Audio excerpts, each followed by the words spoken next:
Hey everyone, James Niggemeyer here. Thank you for tuning back into the YouTube channel. Super brisk morning out here in Northeast Texas. I'm actually out here on the water practicing for a tournament that I have the following weekend. I'd like to try to get out a little bit closer to the event, but I think tomorrow it's supposed to rain, high of 46, and then you have, I think, Wednesday, Thursday, Friday is all in the 30s. So this is going to be the nicest day that I'm going to get. It's going to be in the 50s.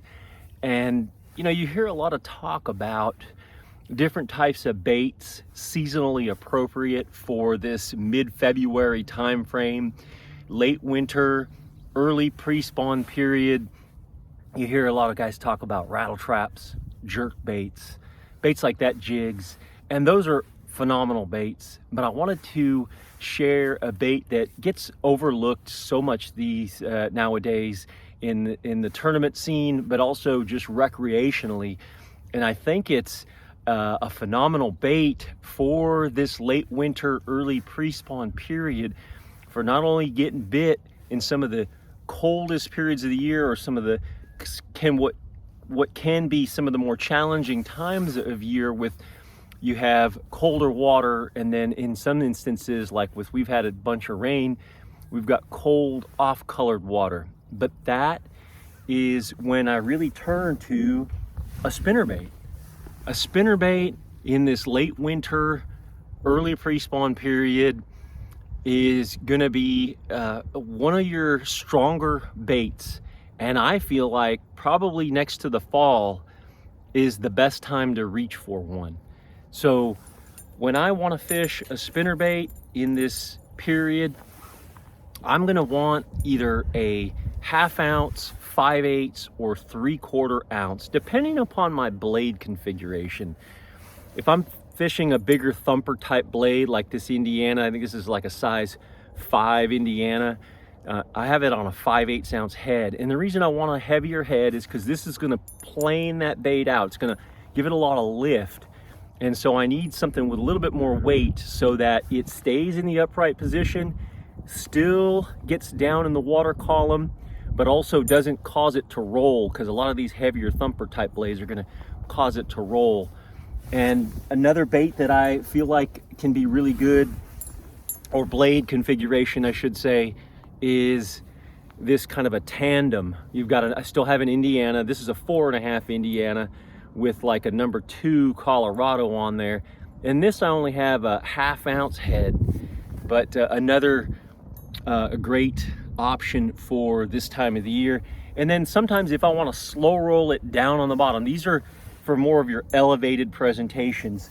But if I want to slow roll it down on the bottom, I'm going to go with a Colorado to a willow, say like a number 5 willow with a number 2 Colorado, kind of a tandem approach. And some of the places where I'm going to be throwing that spinnerbait this time of year, I'm going to be looking for that stained water, because stained water is where a spinnerbait excels.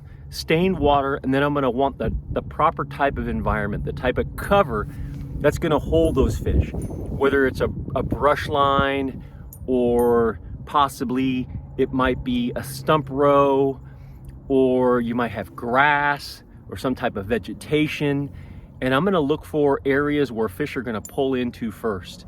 Say your pre-spawn area, your primary and secondary points.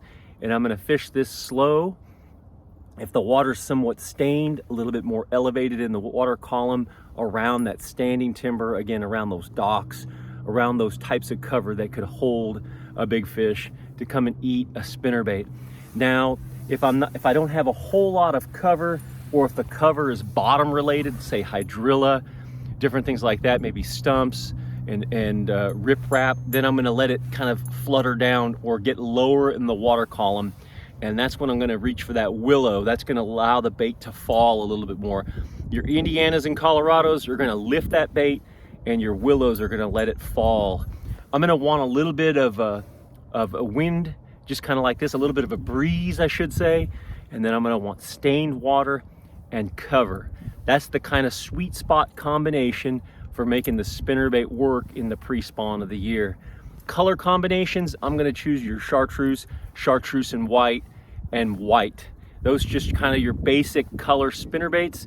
And in stained water, those are the great options.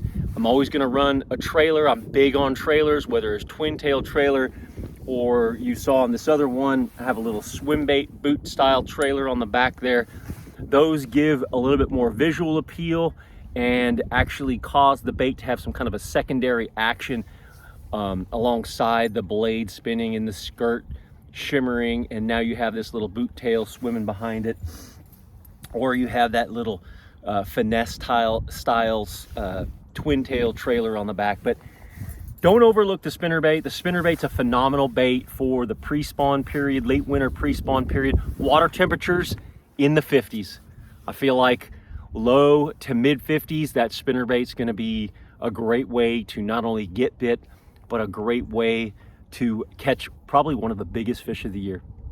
Hey everyone, thank you for tuning into the YouTube channel. If you haven't already subscribed, please do that. And if you like this video or appreciate the content, give me a thumbs up on that. And then also, I have some merchandise, Team Niggemeyer Fishing. I'll put a link in the description below. Until next time, thanks for watching and good fishing.